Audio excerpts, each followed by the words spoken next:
Hi, I'm Sean, I'm Rhonda. and let's talk about receiving influence from your spouse.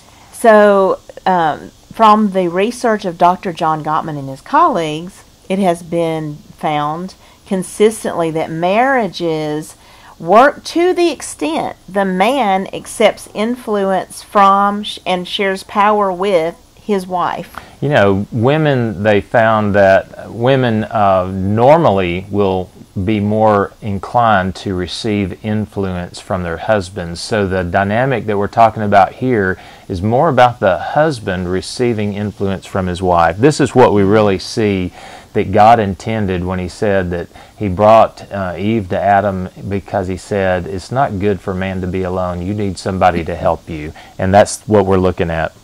And so, you know, if you look at the wife as the helper, and then you realize that the man is supposed to leave father and mother and cleave to the wife, that means pursue.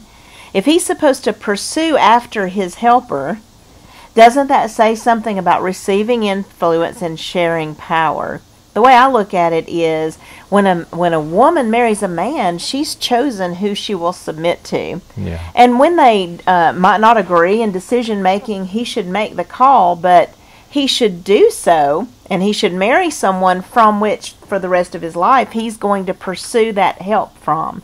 That doesn't mean he's led about by the nose by her. Right. But being influenced does mean that when he's making decisions, she can definitely tell it's he and she, not just he. You know, I think a wife has it ingrained in her by God to influence her husband in decision making. And a lot of times when it comes down to a difference in the decision they make, a man can sometimes feel like his wife is pushing her way when she is sharing her thoughts and feelings. Yeah. And a lot of times she's just wanting to feel heard and like he understands what she's saying, not that she's trying to make the decision. And I would say, husbands, if you feel your wife is pushy and a little too enthusiastic and intense, maybe try making sure she feels heard. Yeah. And that whether or not you choose to do it the way she said, make sure that she knows you want to prayerfully consider, because, you know, if she's your God-given helper, and 1 Peter 3, she is to be honored because she's your gift from God to help you. She should feel that way. She should feel that honor, and that decisions are we decisions. And so, you know, it's important for the man. He can relieve this intensity by connecting with her and making her feel heard and honored.